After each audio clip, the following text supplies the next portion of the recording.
College के YouTube platform में आप सभी का स्वागत है। अपन टॉपिक को कंटिन्यू कर रहे थे कि विश्व में जो जनसंख्या की दृष्टि से दो प्रमुख क्षेत्र माने जाते हैं, बसे हुए और बिना बसे हुए। तो अपने इससे पहले जो क्लास हुई है उसमें अपने पढ़ा था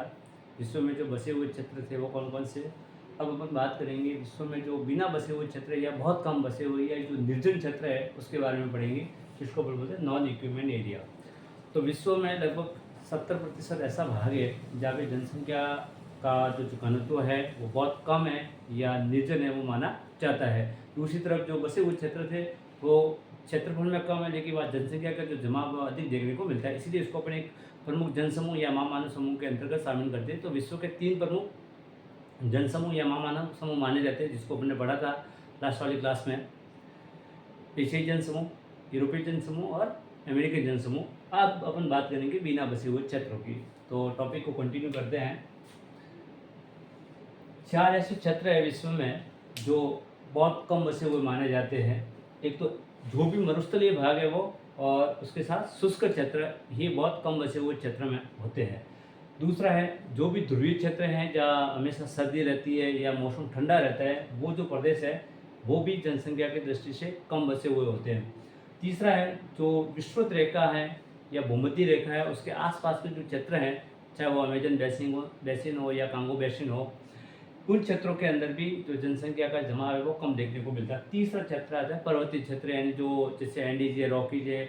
आल्प्स वगैरह जो बड़ी बड़ी पर्वतमाला है, उनकी ऊंचाई के कारण जनसंख्या का जमाव है वो कम देखने को मिलता है। लेकिन एक सामान्य थ्योरी से अगर समझे कि अगर मरुस्थल वो होता है जहाँ पे वर्षा की तुलना में जो वाष्पीकरण की जो दर होती है, अगर अपन पहले बात करें मरुस्थल की, तो मरुस्थलीय क्षेत्र वो होता है जब वर्षा की तुलना में वाष्पीकरण अधिक रहता है, तो वो मरुस्थलीय भाग है। और जो शुष्क क्षेत्र होता है, जब इस तरह की कंडीशन होगी, वो भाग निश्चित रूप से कैसा होगा, शुष्क होगा। तो मरुस्थलीय क्षेत्र और शुष्क क्षेत्र है वो जनसंख्या के निवास की दृष्टि से प्रतिकूल ही माने जाते हैं, कभी भी अनुकूल नहीं होते। लेकिन अगर अपन बात करें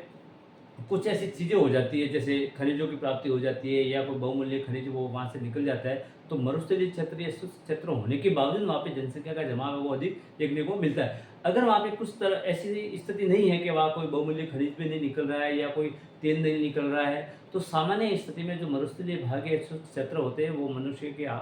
जो निवास क्षेत्र है उसके अनुकूल है, वो नहीं माने जाते, इसलिए उसको अपन बिना बसे हुए क्षेत्र के अंतर्गत शामिल करते हैं। तो देखिए मरुस्थलीय या जो शुष्क क्षेत्र है उसकी प्रमुख जो विशेषता होती है कि वो विरल जनसंख्या के क्षेत्र माने जाते हैं, यानी जनसंख्या का जमाव है वहाँ पे बहुत कम देखने को मिलता है, इसलिए वो कैसे होते हैं, जनसंख्या की दृष्टि से विरल जनसंख्या के क्षेत्र माने जाते हैं। दूसरा है कि अगर मरुस्थलीय भाग है और वहाँ पे कभी कभार या किस जगह पे पानी मिल जाता है, या चाहे वो मनुष्य का एक प्रयास हो, नहरों के माध्यम से हो या ऐसी कोई सुविधा हो जाती है वहाँ पानी की, तो उस क्षेत्र के अंदर व्यक्ति कृषि कार्य भी करता है और वहाँ पे जो जनसंख्या का जमाव है वो अधिक देखने को मिलेगा। अगर मरुस्थलीय क्षेत्रों के अंदर कुछ बहुमूल्य खनिज वगैरह मिल जाते हैं, तो वो उस खनिजों की प्राप्ति के लिए लोग वहाँ पे धीरे धीरे जाकर बसना शुरू हो जाते हैं। तो मरुस्थलीय क्षेत्र होने के बावजूद भी वो जनसंख्या का प्रमुख क्षेत्र माना जाता है। अगर इन विशेषताओं को अगर छोड़ दे तो कहा जाएगा कि जो मरुस्थलीय क्षेत्र है वो जनसंख्या की दृष्टि से या निवास की दृष्टि से ज़्यादा अनुकूल नहीं माने जाते, या वहाँ पे जनसंख्या का जो घनत्व है वो हमेशा कम ही देखने को मिलता है, जिसको जनसंख्या का विरल घनत्व कहते हैं। अब इसमें उदाहरण के रूप में देखने को मिलता है, अगर ऑस्ट्रेलिया की अगर बात करें, ऑस्ट्रेलिया के अंदर जो विक्टोरिया मरुस्थल है उसकी अगर बात करें कि वो पूरा का जो एरिया है वो एक प्रकार जनसंख्या की दृष्टि से निर्जन क्षेत्र माना जाता है, यानी वहाँ पे जनसंख्या घनत्व बहुत कम है, यानी कहीं पे भी तो एक व्यक्ति प्रति वर्ग किलोमीटर से भी कम घनत्व देखने को मिलता है। अगर उसको अपन देखें तो वहाँ पे मरुस्थलीय भाग होने के बावजूद भी ऑस्ट्रेलिया के अंदर कुछ क्षेत्र के अंदर कालगुडी व कुलगाड़ी 2 सोने की खाने हैं, तो है मरुस्थलीय क्षेत्र, लेकिन वहाँ पे बहुमूल्य जो खनिज है वो सोना निकलता है, इसलिए लोग धीरे धीरे उस मरुस्थलीय क्षेत्र में भी बसना शुरू हो गए। तो वो इस तरह का क्षेत्र होता है उसका एक अपवाद माना जाता है। दूसरी तरफ से अगर अपन बात करें कि जो अरब के मरुस्थलीय क्षेत्र है और अफ्रीका के अंदर एक देश है लीबिया,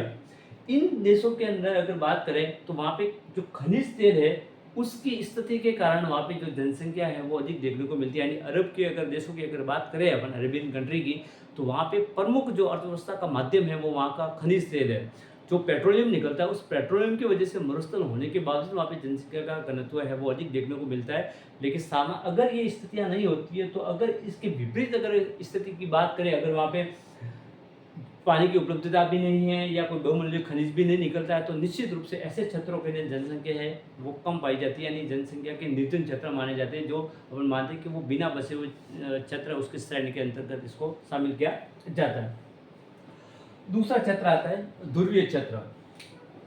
ध्रुवीय क्षेत्र का मतलब वो क्षेत्र है जहाँ पे हमेशा मौसम है वो ठंडा रहता है, यानी मनुष्य का जो निवास है वो वहाँ का मौसम है वो मनुष्य के निवास के अनुकूल नहीं है। अब देखिए ये जो क्षेत्र है वो दोनों गोलार्ध के जो ठंडे क्षेत्र है उसको इसमें शामिल किया, यानी ध्रुवीय क्षेत्रों के अंदर चाहे वो उत्तरी गोलार्ध हो या दक्षिणी गोलार्ध है, उनके जो ठंडे एरिया है कोल्ड रीजन है इसको इसके अंतर्गत शामिल किया जाता है। इसमें मुख्य रूप से एक तो आर्कटिक क्षेत्र का भाग, एक जो अंटार्कटिका महाद्वीप है, ये बहुत ठंडे बसे हैं, जिसको अपन कहते हैं ध्रुवीय जो क्षेत्र है वो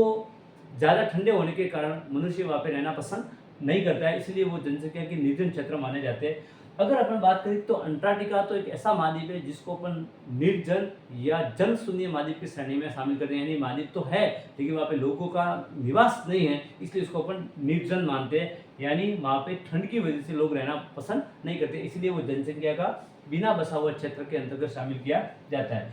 फिर भी अगर देखते हैं कि जहाँ पे ठंडा एरिया है लेकिन वहाँ पे कुछ अमूल्य खनिज या बहुमूल्य खनिज मिल जाते हैं, तो लोग उस खनिजों का दोहन करने के कारण वहाँ पे जाकर धीरे धीरे बसना शुरू होते हैं। जैसे अगर बात करते हैं स्वीडन के अंदर जो ऊंचाई वाला भाग है कोल्ड रीजन है, फिर भी वहाँ पे लोहे की उपलब्धता के कारण लोग उस ठंडे एरिया में भी जाके अपना निवास बनाए हुए हैं। उसी तरह से कनाडा के अंदर जो यूक्रेन घाटी है उसके अंदर सोने की प्राप्ति के कारण ठंडा क्षेत्र होते हुए भी वो लोग हैं वहाँ पे निवास करते हैं। इसी तरह से साइबेरिया जो अपने आप में एक बहुत ठंडा मरुस्थल है, रूस का एक भाग माना जाता है, तो साइबेरिया का जो ठंडा मरुस्थल है उसके बाद जो टुंड्रा के खाने हैं, इन क्षेत्रों के अंदर चाहे सोना है, चाहे खनिज तेल है, चाहे कोयला है, इन बहुमूल्य खनिजों की प्राप्ति के कारण ठंडा मौसम जो मनुष्य के अनुकूल न होते हुए भी खनिजों की प्राप्ति के लिए जो लोग हैं वहाँ पे धीरे धीरे बसना शुरू हुए। तो ये इसका अपवाद है। अगर इस तरह का कुछ नहीं होता है तो निश्चित रूप से ऐसा एरिया होता है जो मनुष्य की आवास की दृष्टि से निर्जन माना जाता है। अगर इस तरह से होता है तो वो उसका अपवाद गिना जाएगा। तीसरा जो क्षेत्र माना जाता है वो आता है विस्तृत रेखीय घने वन के क्षेत्र, यानी जो अगर अपन ग्लोब पे बात करें तो जो विस्तृत रेखा है, जो भूमध्य रेखा है, जो 0 डिग्री अक्षांश जिसको कहा जाता है, इसके अगर अपन बात करें कि इस रेखा के दोनों चाहे वो 5 डिग्री उत्तर हो या 5 डिग्री दक्षिण हो, या जिसको अपन अगर एक्सटेंड करें तो वो 10 डिग्री उत्तरी अक्षांश और 10 डिग्री दक्षिणी अक्षांश के बीच का जो एरिया है, वहाँ पे उसका जो निचला भाग है उसमें मुख्य रूप से एक तो क्या होती है, वर्षा होती है, वो बहुत अधिक होती है। और वहाँ पे जो वर्षा का प्रकार है वो मुख्य रूप से सवनीय वर्षा होती है, वर्षा के 3 जो प्रकार है उसमें। और वहाँ पे उस आर्द्रता भी बहुत रहती है, तो वर्षा की अधिकता तथा आर्द्रता के कारण जो वनस्पतियाँ हैं वो बहुत घनी पाई जाती है। और ऐसा जो मौसम होता है वो मनुष्य को निवास को आकर्षित नहीं करता है, तो ऐसा जो क्षेत्र होता है वो भी मनुष्य का निवास की दृष्टि से अनुकूल नहीं माना जाता है। और इसमें मुख्य रूप से जो क्षेत्र आते हैं, एक तो अमेजन बेसिन जो दक्षिणी अमेरिका में है, और दूसरा था कांगो बेसिन जो अफ्रीका में है। तो एक तो दक्षिणी अमेरिका का अमेजन बेसिन और अफ्रीका का कांगो बेसिन। इसके अलावा जो इंडोनेशिया का जो जावा द्वीप है, इसके अतिरिक्त दक्षिणी पूर्वी एशिया के जो द्वीप है, उन द्वीपों के अंदर जो इस प्रकार का मौसम रहता है कि वर्षा की अधिकता रहती है, आर्द्रता अधिक रहती है, इसलिए वहाँ पे जो वनस्पतियाँ हैं वो बहुत सघन पाई जाती है, जिसमें विभिन्न प्रकार की घासें हैं, जो वनस्पतियाँ हैं और लताएँ वगैरह हैं, तो वो मनुष्य के आकर्षित करते हैं। बहुत सारे जो जीव जंतु है उसका जो निवास क्षेत्र होने के कारण, जैसे एक बहुत ही विषैली मक्खी पाई जाती है, टीसी मछली, जो अफ्रीका जो दक्षिण अमेरिका उसके अमेजन बेसिन में मिलती है। तो ऐसा अगर मौसम रहेगा जहाँ कीड़े मकोड़े की वगैरह प्रधानता रहती है, वहाँ पे विषैले जो जीव जंतु है, तो वहाँ पे जो निवास स्थान है मनुष्य का है या निवास की दृष्टि से अगर देखा जाएगा तो वो निर्जन ही माना जाएगा। जो इस प्रकार का मौसम है वो मनुष्य के रहने के लिए अनुकूल नहीं माना जाता है। इसके अलावा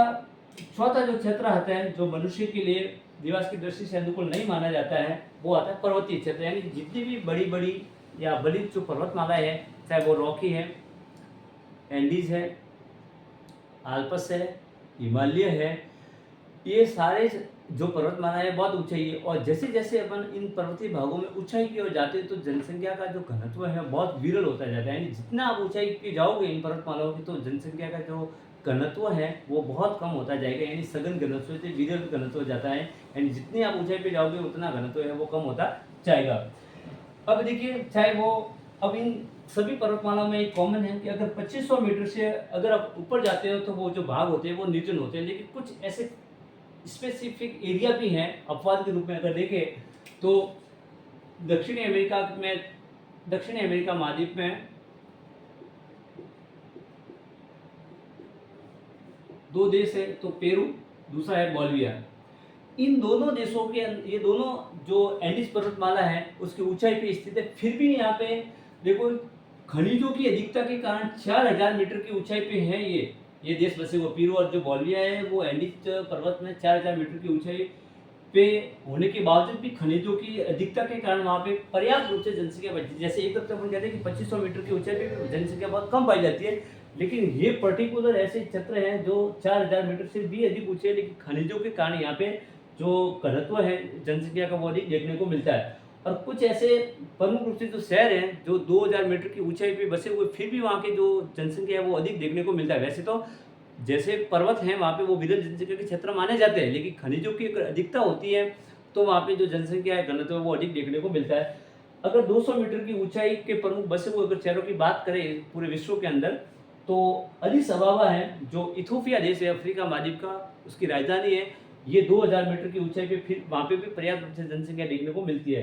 केन्या की राजधानी नैरोबी, वहाँ पे भी। और भारत के अंदर जो ऊटी है तमिलनाडु के अंदर एक शहर है, वहाँ पे भी जनसंख्या देखने को मिलती है ऊंचाई के होने के बावजूद। दूसरी बात अंतिम शहर आता है कैंडी, श्रीलंका के अंदर एक शहर है कैंडी। ये सारे शहर 2000 मीटर से अधिक ऊंचे, फिर भी यहाँ पे पर्याप्त रूप से जनसंख्या देखने को मिलती है, तो उसका कारण है खनिज। तो कुल मिलाकर अगर एक सामान्य स्थिति में अगर देखा जाए तो ये चारों क्षेत्र ऐसे होते हैं, मरुस्थलीय क्षेत्र या शुष्क क्षेत्र, ध्रुवीय क्षेत्र, विषुवरेखीय क्षेत्र और पर्वतीय क्षेत्र है, जहाँ पे किसी भी प्रकार का कोई खनिज, जल की उपलब्धता वगैरह नहीं होते तो वहाँ पे जनसंख्या घनत्व कम आ जाएगा। अगर ऐसा कुछ विकसित हो जाता है वहाँ पे तो जनसंख्या घनत्व अधिक देखने को मिलेगा। तो जो विश्व के प्रमुख जनसमूह के अंतर्गत जो बसे हुए क्षेत्र और बिना बसे हुए क्षेत्र थे उसके ऊपर अपनी ये जो क्लास थी, तो ये टॉपिक यही भी खत्म होता है। जैसे ही अगली क्लास होगी अपने एक नए टॉपिक के साथ क्लास की शुरुआत करेंगे। तब तक के लिए थैंक यू सो मच।